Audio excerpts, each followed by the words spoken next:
ဒီလားယူဖို့အတွက်ကိုကျွန်တော်တို့တပြည့်တော့ဆင်မြတ်မော်ကိုတရားချင်းမြတ်ဖို့အတွက်ကျွန်တော်ပေးပါရမိသားပြဖိုက်ပါပါဗျာ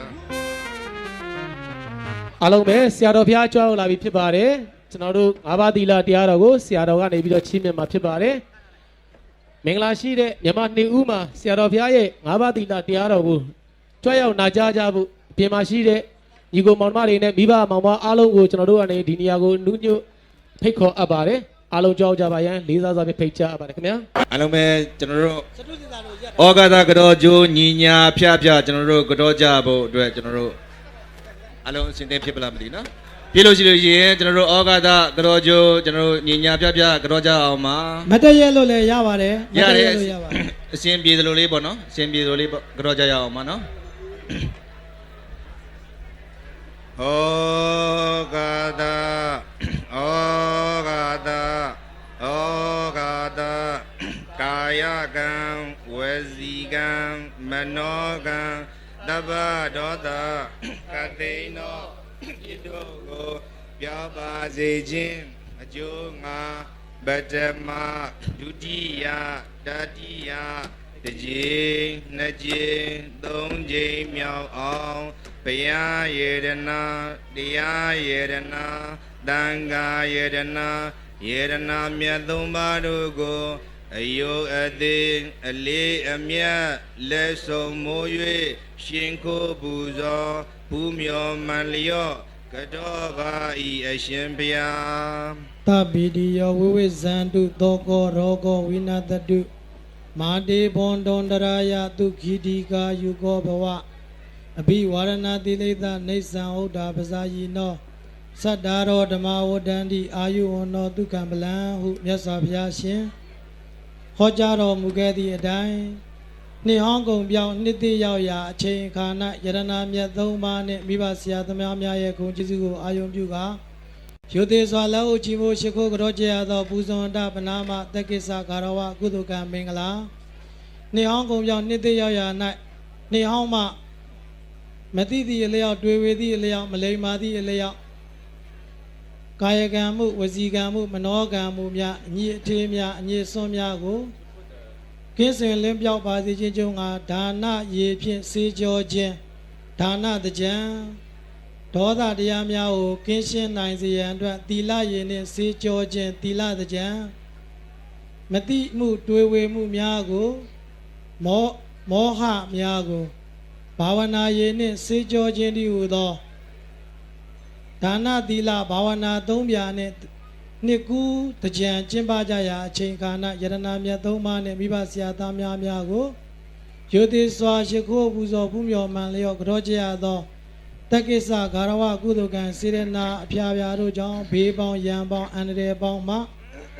ကင်းစင်လွင်ပြောင်းမကြောက်ရောက်ကြကုန်ပဲယခုကြွားလာသောစင်ကာပူနိုင်ငံရောက်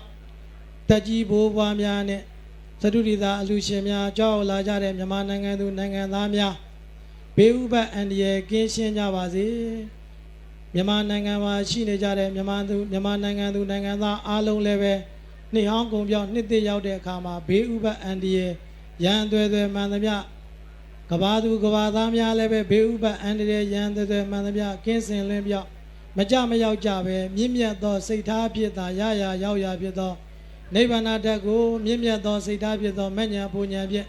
ကိုစီကိုငါမျက်မှောက်ပြုလည်နိုင်သောသူတော်ကောင်းများစင်စစ်ဧကံဖြစ်ကြပါစေရှင်ဘုရားပြည့်စုံနဲ့ပြရပါလိမ့်ဗျာမယံဗန္တိမယံဗန္တိဣတရဏေနသဟဣတရဏေနသဟပင်စသီလံပင်စသီလံသမာရိယာမသမာရိယာမရှင်မြတ်ဘုရားအရှင်မြတ်ဘုရားဘုရားတရားသံဃာဘုရားတရားသံဃာယရဏမြတ်သုံးပါးနှင့်ယရဏမြတ်သုံးပါးနှင့်ငါးပါးသီလကိုသီလကိုကိုယ်ွယ်အားထားရာလိုက်နာကျင့်သုံးရာဟု၍ယူသည်လေးမြတ်တိမှတ်စည်းကပ်စောက်တည်ပါ၏ရှင်မြတ်ဘုရားအပ္ပမဒေနသံပါတိထာအာမဗန္တိကဲဦးဇင်းက3မိနစ်ခန့်မြန်မာနိုင်ငံသူနိုင်ငံသားစင်ကာပူမှာရောက်နေတဲ့အဖိုးဘွားများနဲ့ဒကာမများကို3မိနစ်ခန့်ဩဝါဒစကားလေးပေးပါရစေသတုရိတာအလူရှင်များလည်းခဏတစ်ဖြုတ် ရနာထားဖို့ရအတွက်စတုဒီတာသုံးဆောင်ကြတဲ့ပုဂ္ဂိုလ်တွေကလည်းပဲ3မိနစ်ခန့်တော့ဦးဇင်းတို့တေးသေးချာချာဂယုတစိုက်နာယူပေးပါဦးဇင်းတို့ရဲ့ယဉ်ကျေးမှုကလောဘချွေးကိုစင်စေလိုဒါနရည်နဲ့ချိုးရတယ်တဲ့ဒါနတကြံကြရတယ်မူရင်းဒေါသချွေးကိုစင်စေလိုတီလရည်နဲ့ဆေးရတယ်တီလတကြံကြရတယ်မောဟချွေးကိုစင်စေလိုဘာဝနာရည်နဲ့ဆေးရတယ်ဘာဝနာတကြံကြရတယ်တဲ့ကြောင်းလို့မြန်မာနိုင်ငံမှာဆိုလို့ရှိရင်အခုကျောင်းကံဖျားတွေကိုသွားရောက်ပြီးတော့သတင်းတီလစောက်တည်ပြီးတော့မှလှူဒန်းနေကြတဲ့ပုဂ္ဂိုလ်တွေလည်းပဲရှိသလိုတပြေခတ်နဲ့ရေပတ်ကြတဲ့ညီကိုပေါင်းနှမများလည်းရှိပါတယ်ဒါကြောင့်မလို့စင်ကာပူနိုင်ငံမှာရောက်နေတဲ့တရားဓမ္မများလည်းအမိနိုင်ငံတော်နဲ့ဝေးနေရတော့လည်းပဲအမိယဉ်ကျေးမှုနဲ့မဝေးရအောင်ဆိုတဲ့ရည်ရွယ်ချက်နဲ့ဦးဇင်းတို့သာသနာပြု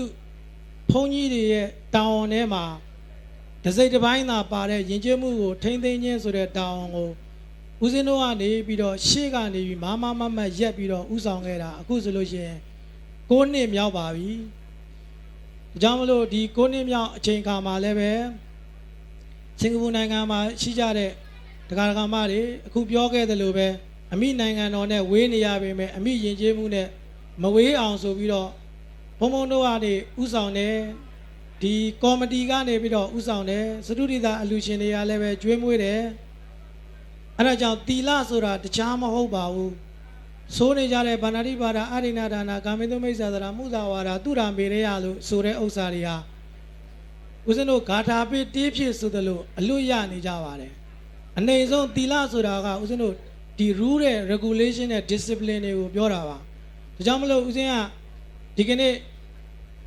အထူးမေတ္တာရက်ခံနေတာကတော့ဒီပကက်စံပဝံပန်းချံကြီးရဲ့စီးမြင့်စည်းကမ်းများကို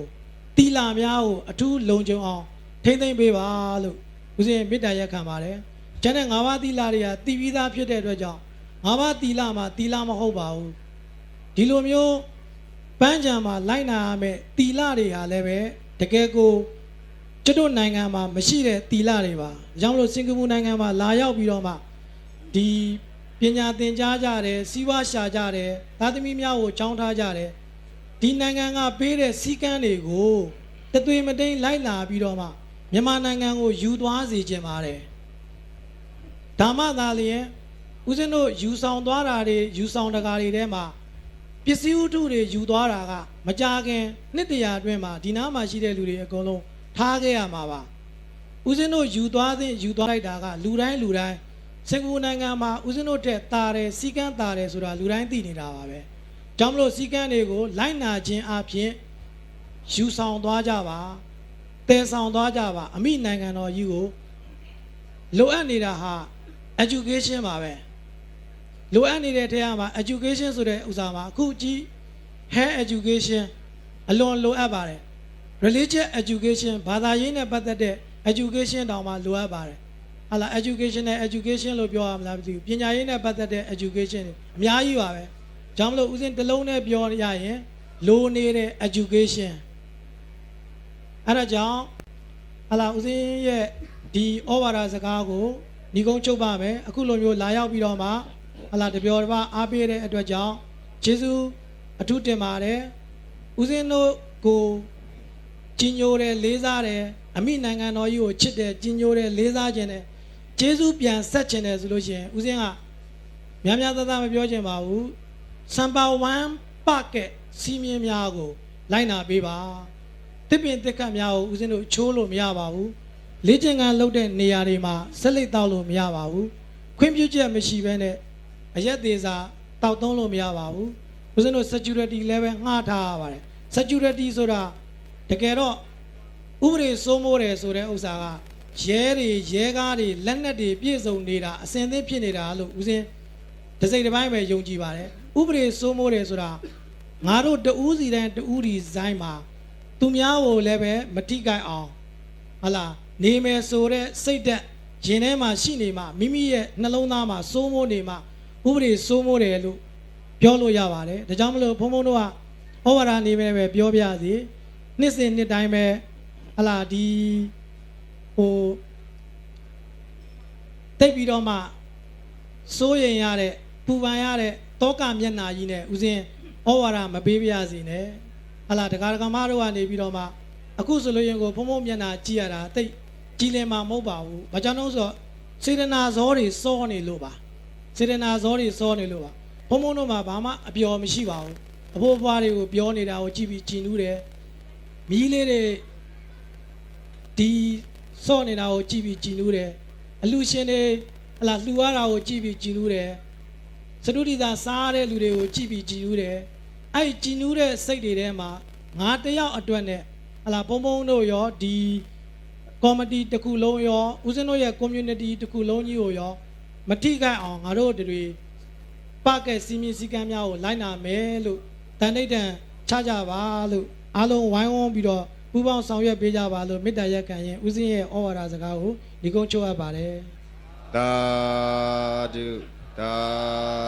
ဓုသာဓု ဦးစင်းရဲ့ကိုစားတကာကြီးဒီ Sunday School မိခင်များရဲ့ခေါင်းဆောင်ဖြစ်တဲ့ကိုအောင်ကျော်တိုက်ကနေပြီးတော့အနေငယ်ပန်းချံရဲ့ rule and regulation တွေကိုခိတ္တခဏရှင်းပြပေးဦးမှာဖြစ်ပါတယ်1388ခုနှစ်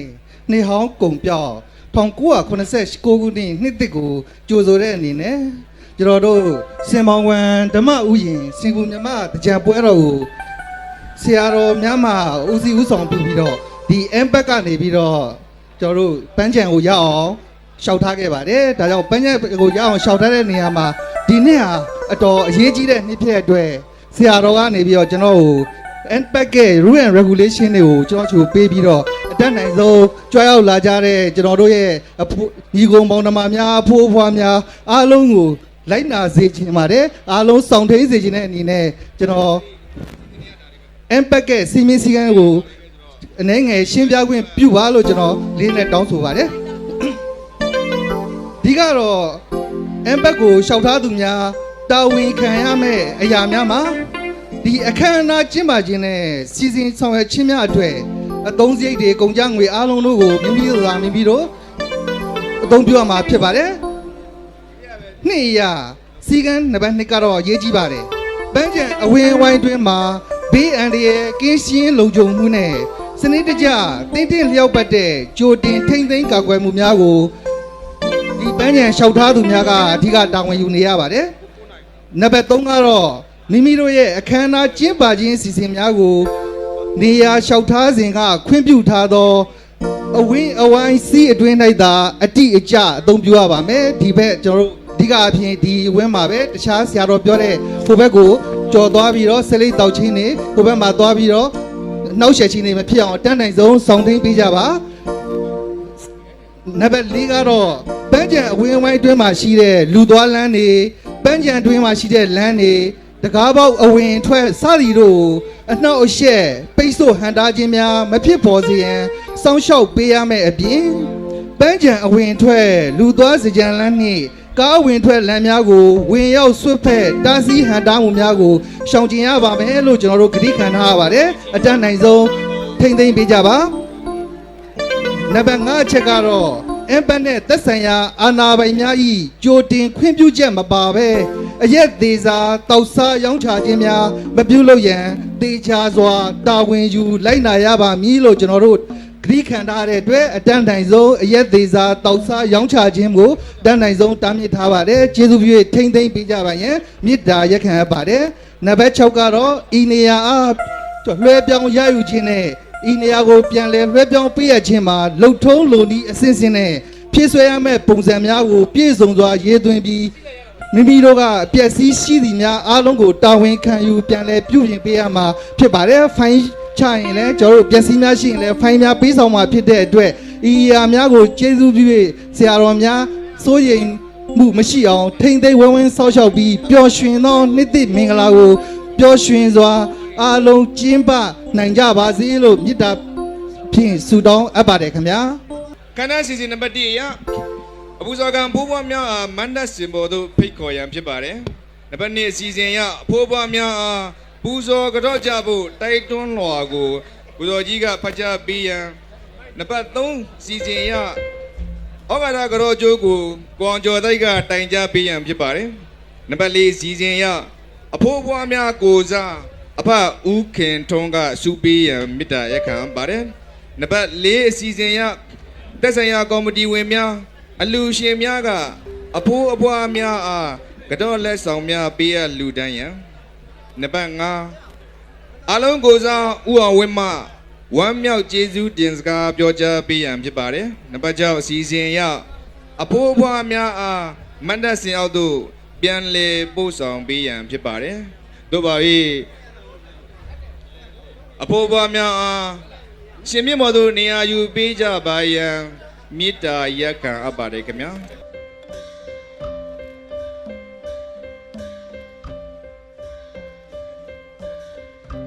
စီစဉ်တည်းရဘုရားများကိုမန္တပေါ်သို့ကျွန်တော်တို့ဖိဖိခေါ်ဆောင်ပြီးတော့အစီအစဉ်နေ့ရ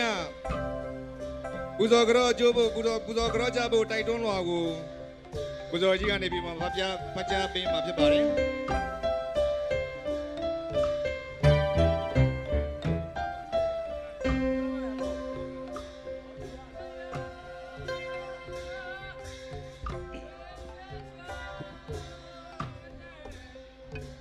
အလုံးမင်္ဂလာပေါင်းနဲ့ပြည့်စုံကြပါစေလို့နှုတ်ခွန်းဆက်တာကတော့ပြုရပါတယ်ယနေ့2019 AB 16ရက်တနင်္ဂနွေနေ့စင်ကာပူနိုင်ငံစမ်ဘာဝမ်ဓမ္မဥယျာဉ်ကျောင်းမဟာတင်းညံပွဲတော်ကိုကြောက်ကြောက်ချီးမြှင့်အားပေးကြတဲ့တန်ဃာတော်အရှင်သူမြတ်များအကရောခံဘိုးဘွားများနဲ့တကွာပိသအားလုံးမင်္ဂလာပေါင်းခံကြောင်းပြီးကိုယ်စိတ်နှပြကျမ်းမာချမ်းသာပါစေလို့ရှေးဥစွာမေတ္တာဗုဒ္ဓနှုတ်ခွန်းဆက်တာပါရခင်ဗျာဓမ္မဥယျာဉ်ကျောင်းဆရာတော်များရဲ့ဩဝါဒကိုခံယူပြီးနေ့စဉ်ကျင့်ပမြဲဖြစ်တဲ့စမဝမ်မြမရိုးရာမဟာတကြံပွဲတော်ကြီးမှာယခုလိုတကြီးဘိုးဘွားပူဇော်ပွဲကိုလည်းအထူးစီစဉ်တစ်ခုအနေနဲ့ရိုးရာအစဉ်လာမပြတ်ထဲသွင်းကျင့်ပပေးခဲ့ပါတယ်ကျွန်တော်တို့ဒီအစီအစဉ်လေးကိုထဲသွင်းကျင့်ပပေးရခြင်းရဲ့ရည်ရွယ်ချက်ကတော့စင်ကာပူနိုင်ငံကိုအကြောင်းမျိုးမျိုးနဲ့ရောက်နေကြတဲ့မြန်မာနိုင်ငံသားလူငယ်များစင်ကာပူနိုင်ငံမှာမွေးဖွားကြတဲ့မြန်မာလူမျိုးဆက်သစ်ကလေးများမြန်မာရိုးရာရည်ကြီးမှုကိုမျက်တွေ့ကြမြင်တွေ့ခွင့်ရဖို့နဲ့အမိဘဘိုးဘွားများရဲ့ကြုံကျေးဇူးကိုအစဉ်ထာဝရအောင်းမေ့တရိယာပြီးလေးစားမြတ်နိုးတတ်တဲ့စိတ်ထားကောင်းများသူတို့ရဲ့ရင်ထဲမှာကိန်းအောင်လာစေဖို့ရည်ရွယ်ပါတယ်ကျွန်တော်တို့အားလုံးဘာကြောင့်အဖိုးဘွားများကိုအခုလိုမျိုးတန်ဖိုးထားပြီးပူဇော်ကြောကြရတယ်ဆိုတာကိုအကျဉ်းများတင်ပြပါရစေယေဝုဒ္ဓမသစာယန္တိနယာဓမ္မတာကောဝိတာဒိဋ္ဌေဓမ္မေစပါတန္တာတမ္ပရာယေစဒုက္ကတိဝုဒ္ဓပစာယနာတရား၌ကျွမ်းကျင်လိမ္မာကုန်သောအကျဉ်လူသားတို့သည်မိမိတို့ရဲ့အသက်သိက္ခာကုံအပြင်ကြီးရင်သူတို့ကိုရိုသေလေးစားကြကုန်၏ထိုလူသားတို့ကိုပိစုတ်သောဘဝ၌လည်းချီးမွမ်းထိုက်ကုန်၏နောင်တမလွန်ဘဝ၌လည်းဒုက္ခတိဘုံဘဝတို့ရောက်ကြရကုန်၏လို့သုလဝက်ကပါဠိတော်မှာဘုရားရှင်ဟောကြားထားတော်မူခဲ့ပါတယ်ဆက်လက်ပြီးဓမ္မပဒပါဠိတော်မှာလည်းအဘိဝါဒနာတိလိတ္တနေဆံဝုဒ္ဓပစာယိနောစတ္တရောဓမ္မာဝုဒ္ဓံတိအာယုဝနောဒုက္ခမလံချစ်သားတို့အမြဲထာဝရကြည်သူကိုယိုသေးပြုခြင်းရှိသောယိုသေးသောရှင်ကိုယ်လေးရှိသောသူတို့ဟာအသက်ရှည်ခြင်းအစင်းလှခြင်းချမ်းသာကြီးခြင်းခွန်အားကြီးခြင်းဟုသောလေးပါးသောတရားတို့သည်တိုးပွားကြကုန်၏လို့ဘုရားရှင်ဟောကြားထားခဲ့ပါသည်ဒီဘုရားဟောတရားဒေသနာတွေကိုထောက်ဆတွေးတော်ကြည်ခြင်းအပြင်မိမိတို့ရဲ့အသက်သိက္ခာဂုဏ်ဝါအပြင်ကြည်ရင်သူတို့ကိုယိုသေးမြတ်တို့ပူဇော်ကြောခွင့်ရတာကျွန်တော်တို့အားလုံးအတွက်အင်မတန်မှတန်ဖိုးကြီးမားတဲ့အကျိုးထူးများကိုရရှိစေနိုင်တယ်ဆိုတာမုတ်ချဧကံအမှန်ပင်ဖြစ်ပါတယ်ဒါကြောင့်ယနေ့လိုမျိုးမင်္ဂလာပေါင်းနဲ့ပြည့်စုံသောမြန်မာနှစ်သစ်ကူအခါတာကာလမြောက်ကျွန်တော်တို့တဲ့အသက်ကုန်သိက္ခာအပြင်တော်တော်ကောင်းဘဝအတွေ့အကြုံအပြင်တော်တော်ကောင်းကြီးရင်ကြီးမားကြတဲ့အဖို့အပွားများကိုဖြူစင်မြင့်မြတ်တဲ့ကုသိုလ်စိတ်ထားဖြင့်လေးလေးစားစားညွတ်တွားပူဇော်ကြောကြခြင်းဖြင့်နှစ်သစ်ကုသိုလ်ထူးကိုကျွန်တော်တို့အားလုံးအတူတကွယူကြပါစို့လို့တိုက်တွန်းနှိုးဆော်လိုက်ရပါတယ်ခင်ဗျာအလုံးကိုကျေးဇူးတင်ပါတယ် အားလုံးကျေးဇူးတင်ပါတယ်ခင်ဗျာ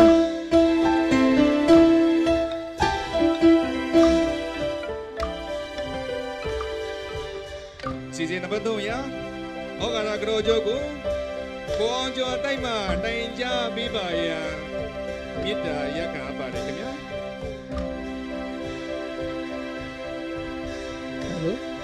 အားလုံးဖိုးပွားများကိုပူဇော်ကြောရန်အတွက်ကျွန်တော်တို့လက်အုပ်ချီလို့ကြောဖို့အတွက်နေရာလေးများယူပေးကြပါခင်ဗျာ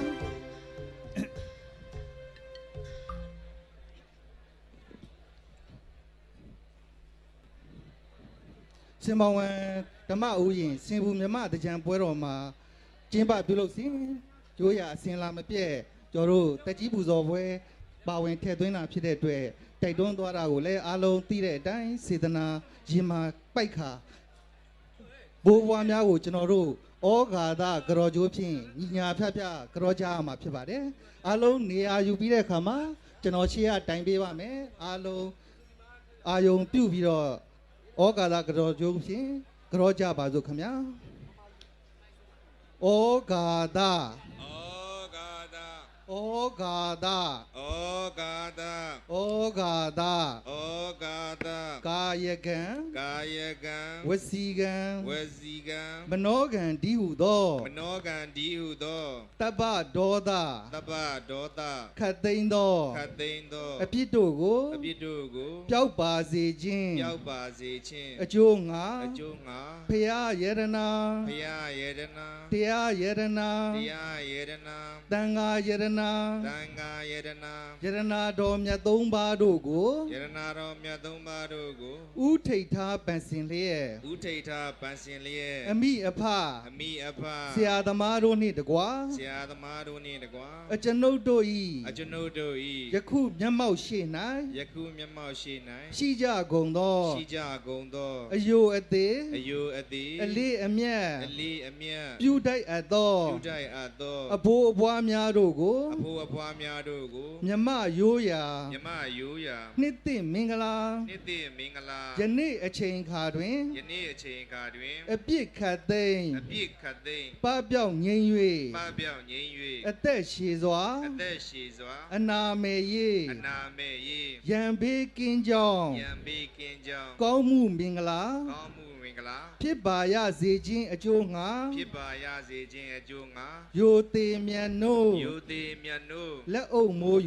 လက်အုံမိုး ၍ရှ िख ိုးပူဇော် ရှင်ကိုပူဇော် ဖူးမြော်မှန်လျှော့ ဖူးမြော်မှန်လျှော့ စုပေါင်းညီညာ စုပေါင်းညီညာ ကြော့ကြပါကုန်၏ ကတော့ကြပါကုန်၏ အားလုံးကြော့နိုင်ကြပါခင်ဗျာ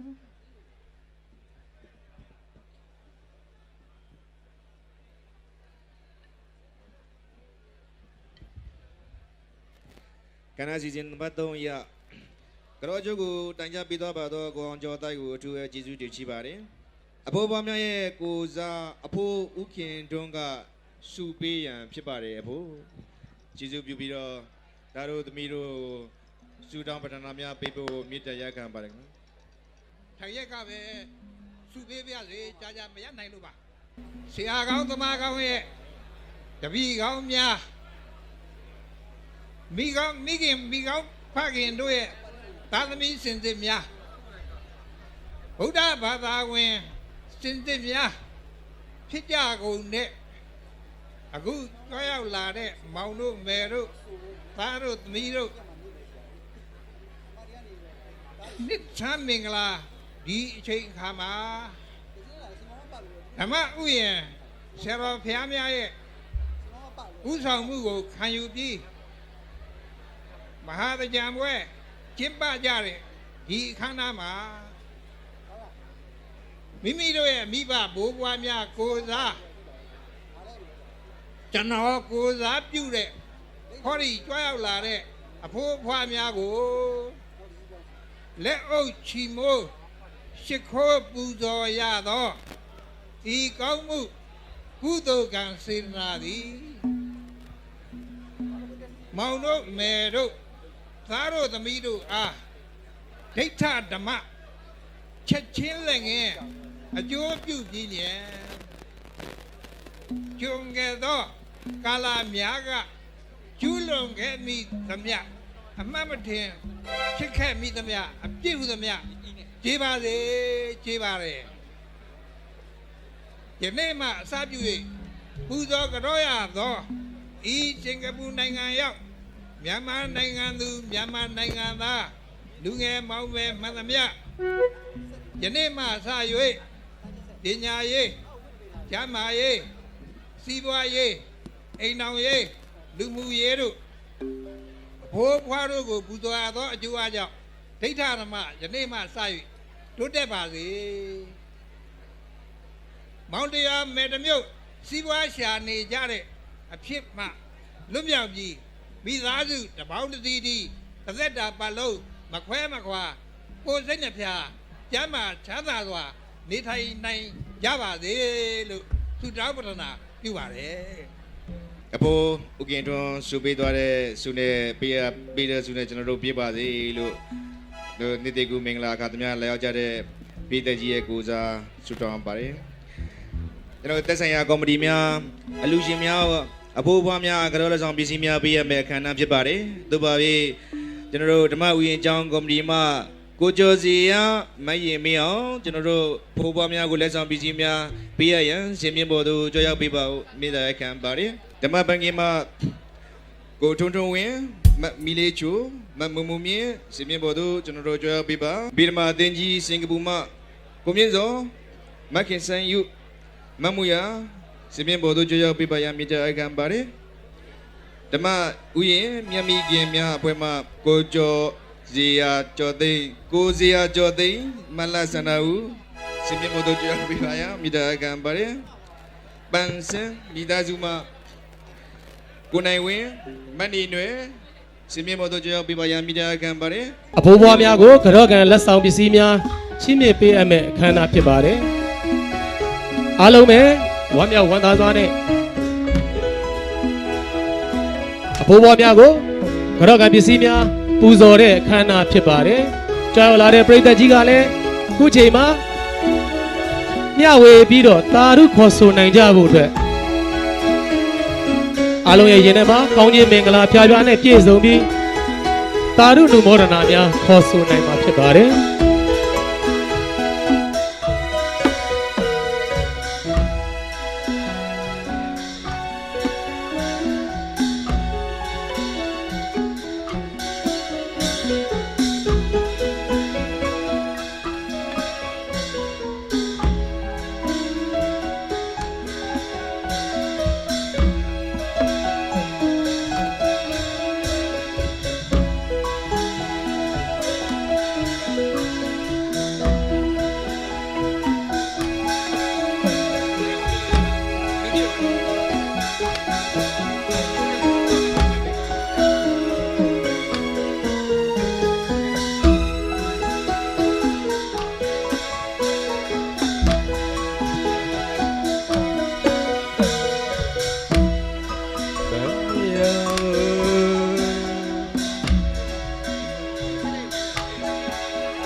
ပွဲတီတီမှာအခုလိုမျိုးလက်ဆောင်ပစ္စည်းများကိုပေးရသွားကြပါတော့ပွဲတီတီမှာတာဝန်ရှိပုဂ္ဂိုလ်များ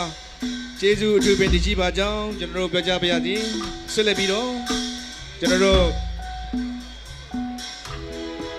စင်ကာပူနိုင်ငံကျွန်တော်တို့မြန်မာတန်ယုံရဲ့ကျွန်တော်မိသားစုကနေပြီးတော့မှအဖိုးဘွားများကိုလက်ဆောင်ပစ္စည်းများပေးရရင်ကျွန်တော်တို့ကြောမှာဖြစ်ပါတယ်။အဲကြောင့်မလို့စင်မြဘော်တို့ကြွရောက်ပေးပါရန်ကျွန်တော်တို့လေးစားစွာမေတ္တာရပ်ခံပန်ကြားပါရခင်ဗျာ။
ခုလုံး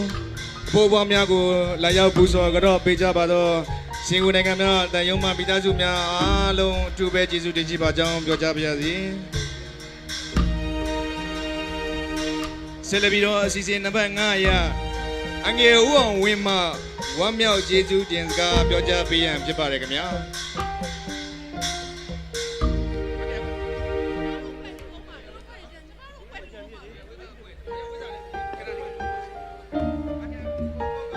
အငယ်ခဏလေးပါဆက်လက်ပြီးတော့ကျွန်တော်တို့ဝေယဝိဆအဖွဲ့မှာကျွန်တော်တို့ဆက်လက်ပြီးတော့ပူဇော်ကြရမှာဖြစ်ပါတယ်ခေါင်းပါခင်ဗျຫນွေဦးတကြံပရိဒအဖွဲ့မှာကျွန်တော်တို့ဝေယဝိဆကျွန်တော်တို့ကုသိုလ်အဖွဲ့မှာကျွန်တော်တို့ကြရမှာဖြစ်ပါတယ်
အခုလိုဘိုးဘွားများကိုပူဇော်ကြတော့ပေးကြပါတော့ຫນွေဦးတင်းကြံပရိဒအဖွဲ့သားများအားအထူးပဲကျေးဇူးတင်ရှိပါကြောင်းပြောကြားပါရစေ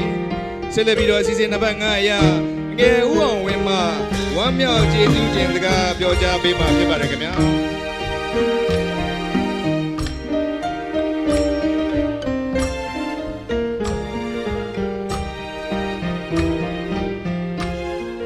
ကျွန်တော်အခုလို့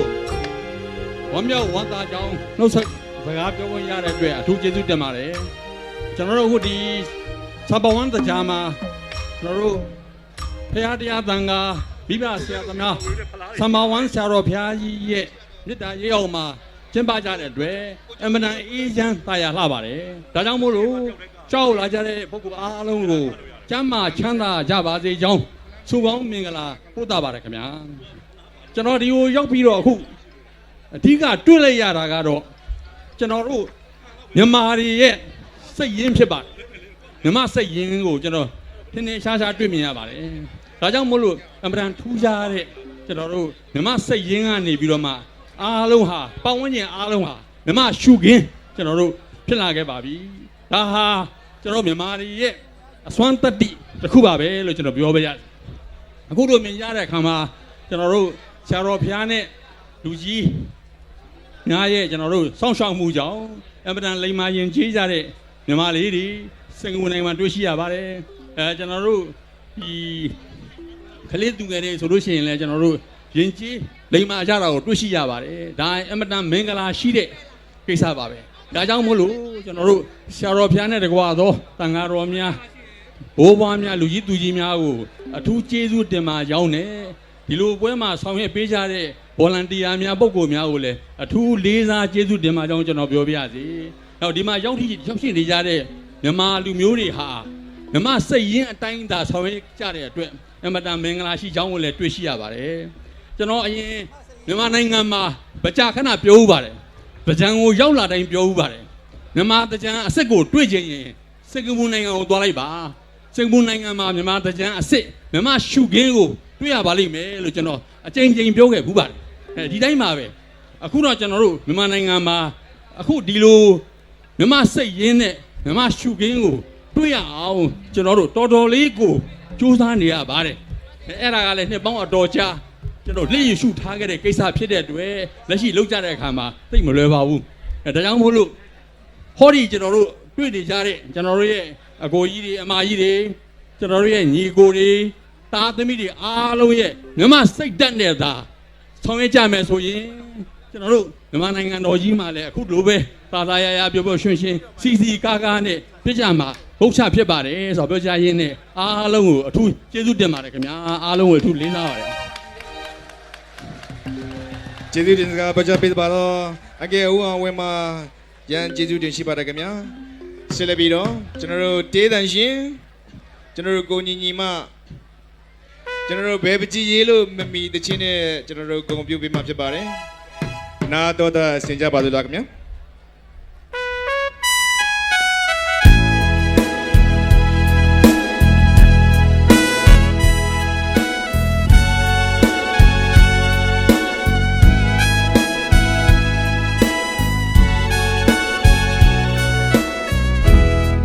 အားလုံးလိုက်ဆိုလိုက်ပါရပါတယ်နော် အားလုံးလည်းလိုက်ဆိုလို့ရတယ်ဘယ်ပကြီးရေလို့မမေးဘယ်ပကြီးရေလို့မမေးခဲ့ချစ်ပြတာတွေဒီညွန်စာပွဲလွယ်လို့မမေး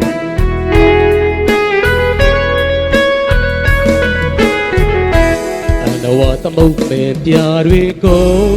စေမြည်အာကာတခွင်လုံးသုံးတော့ပေလွာတွေမဆုံးမေနှလုံးသားမှာချိုးစွာညှို့ဆိုတော့ပြောပြပေမည်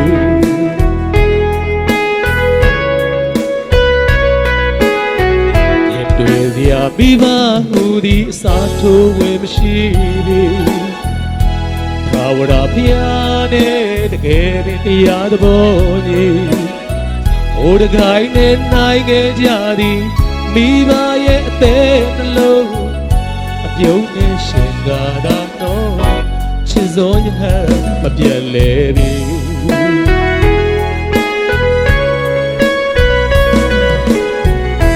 တကယ်ပဲတီးပွဲလို့မမေးစင်သာနိုင်တူလူတခွင်ရှင်လို့မမေးကျေးဇူးကိုရွယ်ရင်အသက်ကိုမနေပေးအပ်ပါနေ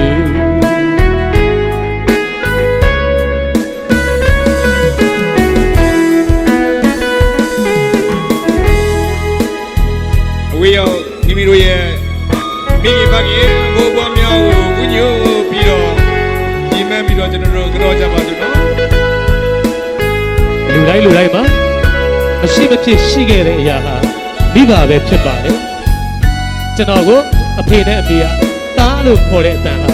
ဘယ်ဂီတတန်စင်မှမပြီးသလိုဘယ်ပကြီးမှရေးလို့မပြီးပါဘူးခင်ဗျာရဲ့တွေ့စရာမိဘဟူသည်စာတိုးဝယ်မရှိဘူးထာဝရဘုရားနဲ့တကယ်ပဲတရားသဘောကြီးအိုတကိုင်းနဲ့နိုင်ခဲ့ကြသည်မိဘရဲ့အသေးနှလုံးအပြုံးနဲ့ရှင်ကားသာတော့ချစ်စောရဟမပြတ်လဲပြီ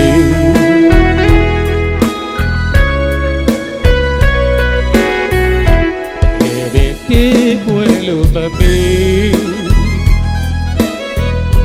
စက်သာနိုင်တူလူတကွယ်ရှင်လို့မမေးကျေးဇူးကိုရွယ်ရင်အသက်ကိုမနေပေးအပ်ပါနေ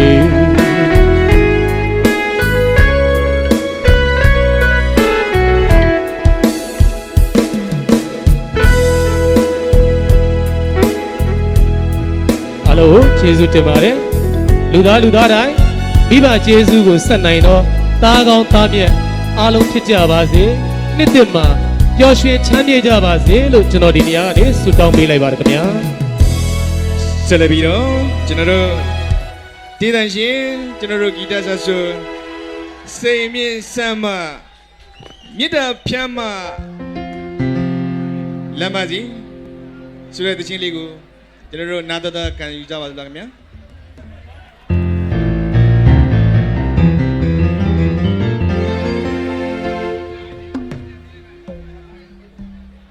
အားလုံးမင်္ဂလာပါခင်ဗျာအဲ့တော့ကျွန်တော်နှစ်သက်မှာမေတ္တာဖြန်းပြီးတော့လမ်းဆန်းကြပါစေလို့ကျွန်တော်ဒီနေ့ကနေဆုတောင်းမေတ္တာပို့တာတဲ့ဒီသချင်းလေးကိုသိဆိုပါမယ်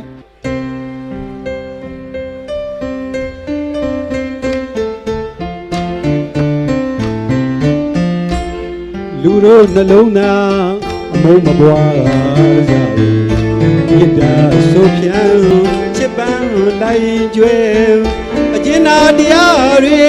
ထားမစိတ်ထားမြတ်မေအမြဲသာတွေးစဝဲအမေမအေးမြတ်တယ်စီသာတွေမိုးစီရွာမျိုးဝေပါကွယ်လုံးလာဝဲမုန်းတရားပဲအပြုံးများကျွဲကြပါစေ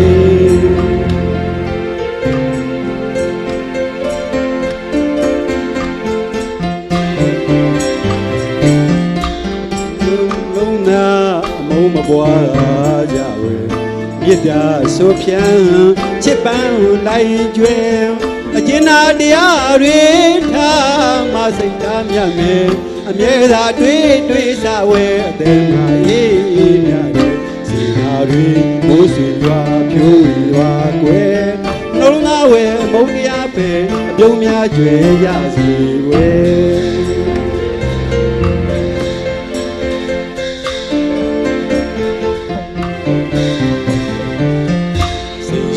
ရနာနီလာပလဲတွေဒီကဆွဲမလာမမပြင်းဝဲအလဆူရာအစင်မနေသင်္ခါရပဲကွယ်ယောတာတိမ်မွေယောတာသူစင်လောကကိုအလစင်နိုင်လိမ့်မယ်အစင်မဲဘဝလှပါရေးတွေရေတွေကလာတာတွေ့ွယ်အပြုံးများနှလုံးသားပါစေကွယ်အမုန်းသာဆိုကြစင်သာတကယ်နှလုံးသားကိုစစင်ပါကွယ်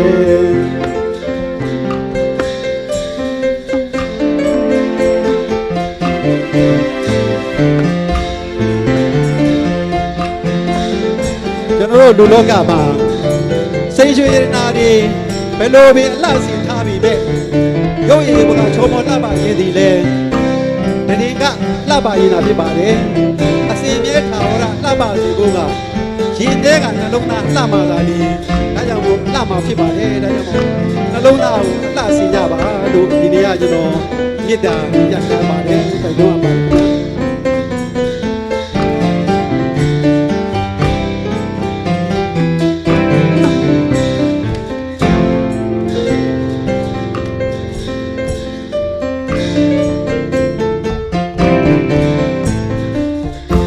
တို့နှလုံးသားအမုန်းမပွားကြဘူးမြစ်တာဆိုဖြန်းချစ်ပန်းနိုင်ကျွဲအကျဉ်းသာတရားတွေထားမစိတ်ထားမြတ်မေအမြဲသာတွေးစဝဲအပေမှာအေးမြတယ်စီနာတွေမိုးဆွေရွာဖြိုးဝေပါကွယ်နှလုံးသားဝဲအမုန်းတရားပဲအပြုံးများကျွဲရစီဝဲ